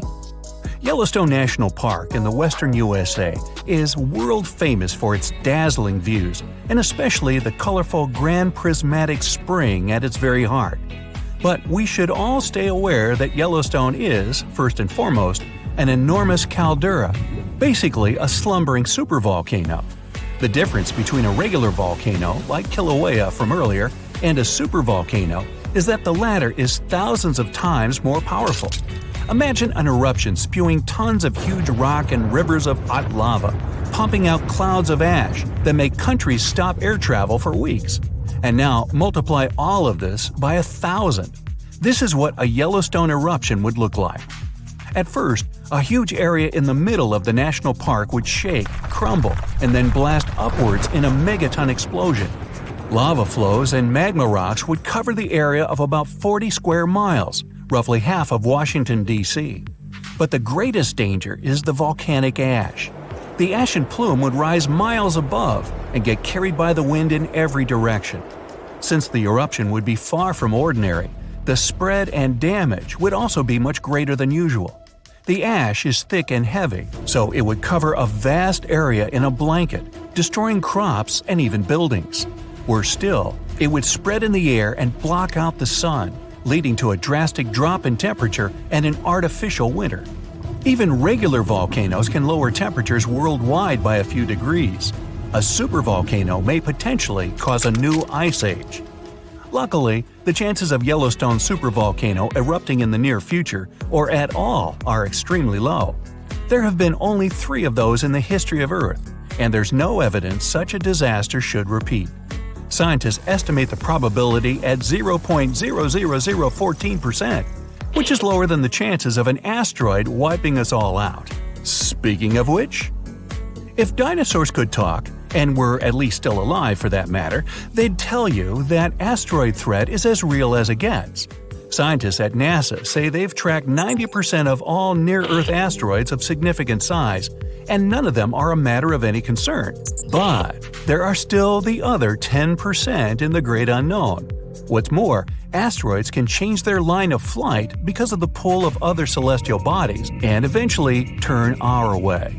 Lucky us! Now, if an asteroid big enough, like a mile across, hits the Earth, it will first cause an explosion powerful enough to erase a dozen big cities in a matter of seconds. Then the impact will raise a cloud of dust and debris that will block out the sun, just like the ash cloud from a volcano, and cause a centuries-long winter on the whole planet. But even if it falls into the ocean, which is more likely, a resulting wave will rise several miles high, washing coastal cities off the face of the planet. But at least there won't be a new ice age. Although scientists are pretty sure there's no such threat in the near future, it can't be ruled out completely, and humanity needs at least 5 years to prepare for this event. If a big near-Earth asteroid suddenly changes its course and turns right toward our planet, we won't stand a chance against it. Disaster movie, anyone? A much more probable calamity, though, rests right beneath our feet. It's the San Andreas Fault in California. The fault has been ready for rupture for years now, and scientists estimate that an earthquake along this line is likely to occur in the next 3 decades. And when it happens, it won't be nice.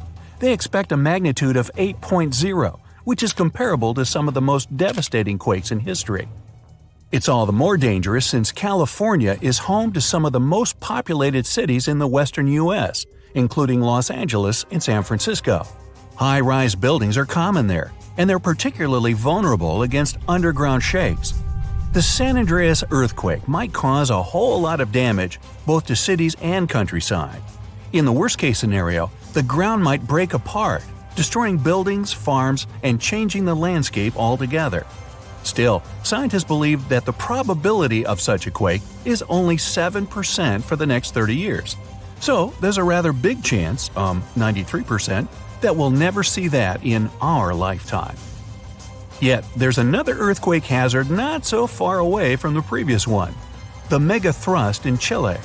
The country sits right above the subduction zone, an area where 2 tectonic plates meet and go one beneath the other.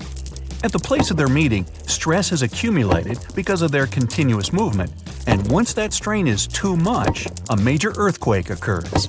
Chile has experienced a lot of quakes in the recent years, and scientists are worried those might be preparing the area for a really big one. They believe a great earthquake is due to happen before the end of the century, and it might be devastating to the coastal area. Even smaller quakes caused tsunamis that flooded the west coast, and a huge one like that is likely to raise a wave of incredible height.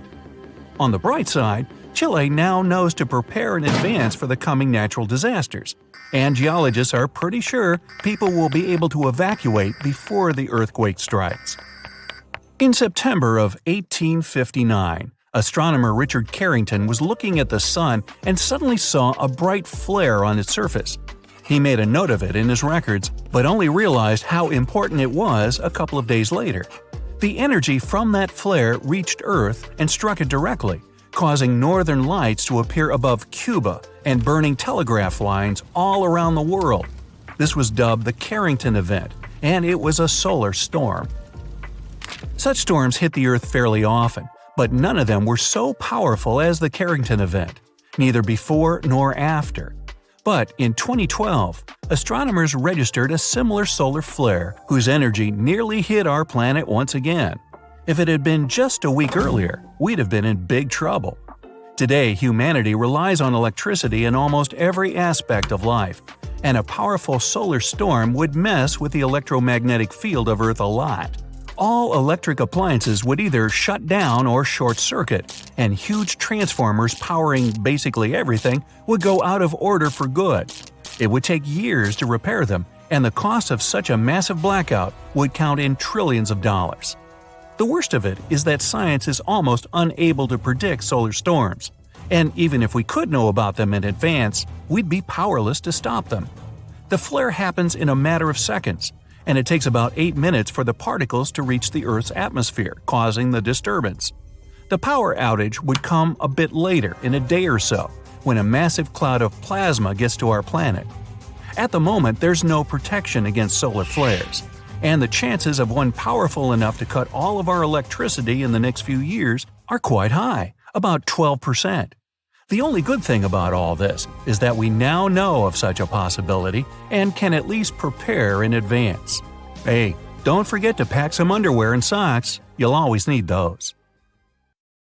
It was September 2nd, 1859. People all over Europe and North America woke up at night, confused and still tired. They were sure it was already morning.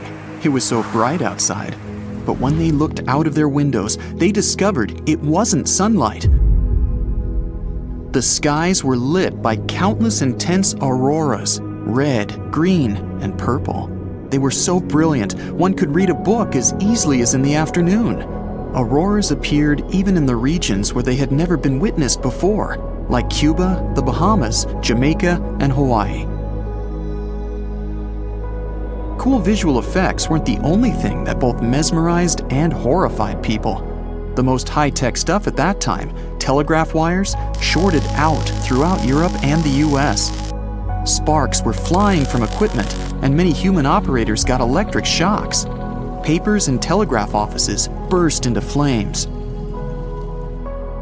All the machines were immediately disconnected from their batteries, and still, they mysteriously kept sending broken messages. Fires, ignited by short circuits, spread over large areas. Colorful lights kept dancing overhead. All this caused panic and total confusion. Earth's inhabitants had never seen or experienced anything like that before. At that time, very few people knew that the sun was to blame for the chaos. One of them was English astronomer Richard Carrington.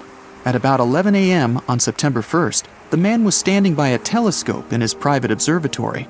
He was watching sunspots on the surface of the sun. Suddenly, two patches of intense white light broke out. They looked as bright as direct sunlight. At that moment, the astronomer didn't know what a terrible commotion these flares would cause. Later, it became clear that the sun had produced an epic geomagnetic storm and unleashed it at our planet's protective layer. Wave after wave of charged particles slammed into Earth's atmosphere. The planet's magnetic field wasn't powerful enough to stop them. It gave way, and the storm hit Earth, causing havoc. The phenomenon got the name of the Carrington event. So far, it's been the worst solar storm ever recorded. Good thing it happened when people didn't have advanced technologies and weren't that vulnerable to the sun's geomagnetic fury. The 1859 solar storm was 3 times more powerful than the one that happened on March 13, 1989. 3 days before it began, astronomers watched a massive eruption on the sun's surface. Within a couple of minutes, a billion-ton cloud of gas was hurled away from the star. It rushed straight toward our planet at a speed of millions of miles per hour. On Monday the 12th, the huge mass of solar plasma reached Earth's magnetic field. This storm was so fierce, it lit spectacular auroras and created underground electric currents beneath North America. These currents must have found some weaknesses in the power grid of Quebec, Canada. In less than 3 minutes, the entire city lost power. Millions of people found themselves in pitch-black streets, dark buildings, and stuck elevators. They woke up in freezing cold homes, unable to cook breakfast. The following 12-hour blackout closed businesses, airports, and schools. The Montreal Metro was also shut. In the US, hundreds of power grids started to have problems minutes after the storm hit Earth's surface. Luckily, none of these issues led to a blackout. The storm was severe enough to disrupt satellite communication systems and radio signals. Some space satellites tumbled out of control for a few hours. Lots of them had mysterious problems that went away as soon as the storm began to subside. No newspaper mentioned it, but in 2012, Earth had a close shave after narrowly missing an extreme solar storm, the most intense in the past 150 years. On July 23rd, astronomers at Space Weather Prediction Center in Colorado spotted 2 clouds of energetic particles. They erupted from the sun's surface and barreled into space. Just 19 hours later, these clouds zoomed past the spot our planet had just left. If the solar eruption had happened several days earlier, Earth would have ended up in the line of fire. So, what if a solar storm as powerful as the iconic Carrington event happened nowadays? How much more harm would it cause? Would our life get back on track after such a disaster? Before you learn the answers to these questions, let's figure out what a solar storm is. The sun is a gigantic, constantly changing ball of molten gases. Every once in a while, it spews out bursts of energy, solar flares. They often go hand in hand with something called coronal mass ejections. Those are giant bubbles of ionized gas that can speed up to more than 600 miles per second. The most powerful volcanic eruptions pale in comparison with solar flares that release 10 million times more energy. Within a few minutes, one solar flare can give out billions of tons of charged particles. Solar flares are also insanely hot, with the temperatures reaching several million degrees Fahrenheit. Astronomers believe that such bursts of solar radiation happen when the sun's magnetic field gets twisted in some regions. At one moment, all the pent-up energy is released. The star sends out light and particles, mostly electrons and protons. Most solar flares last for minutes, but some continue for hours. Scientists classify solar flares depending on how brightly they shine in X-rays.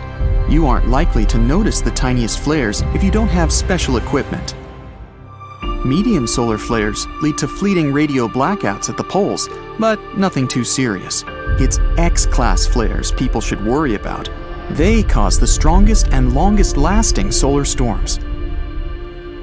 When people think about danger coming from space, most of them imagine an approaching asteroid, like the one that wiped out the dinosaurs.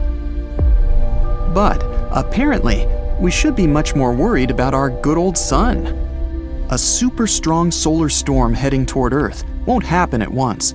First, there will be high-energy sunlight, mostly ultraviolet rays and X-rays.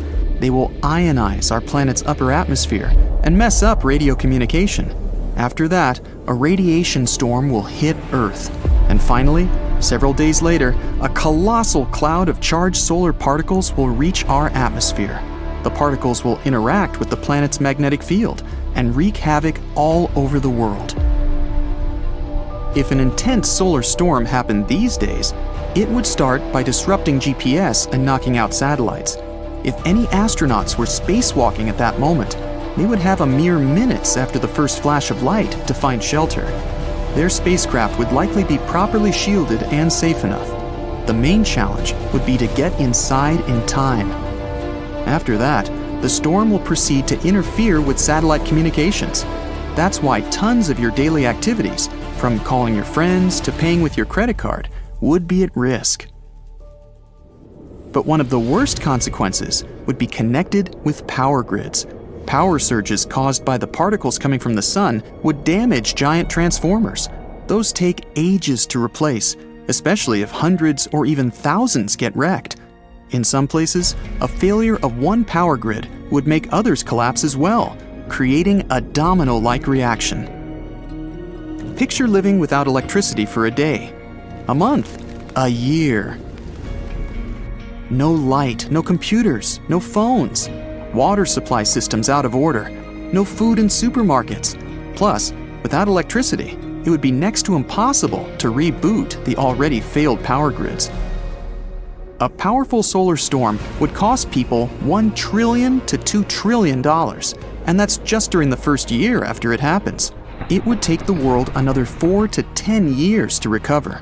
The damage to all kinds of satellites alone would reach $70 billion. Under majestic auroras, people would have to get used to a new, dramatically different lifestyle. No doubt, we'd have some kind of warning. Modern equipment all over the world and in space doesn't stop watching the sun even for a second. Once a bad solar storm happens, people would have some time to prepare, between several hours and a couple of days. And if transformers are taken offline in time, the consequences won't be so dramatic. Now, the following news might sound scary. There are also super flares. In comparison to them, our sun's bursts of radiation are small potatoes.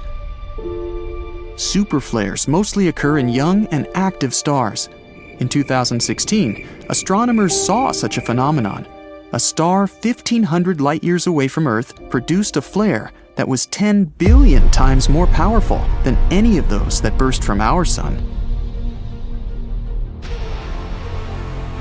It doesn't mean we're safe here on Earth. Even our middle-aged sun knows how to produce super flares, but while young stars can have them once a week or even more often, for the sun, it's once in a few thousand years. And still, if people don't figure out how to protect the planet, just one super flare can shred our ozone layer and wipe out life on Earth.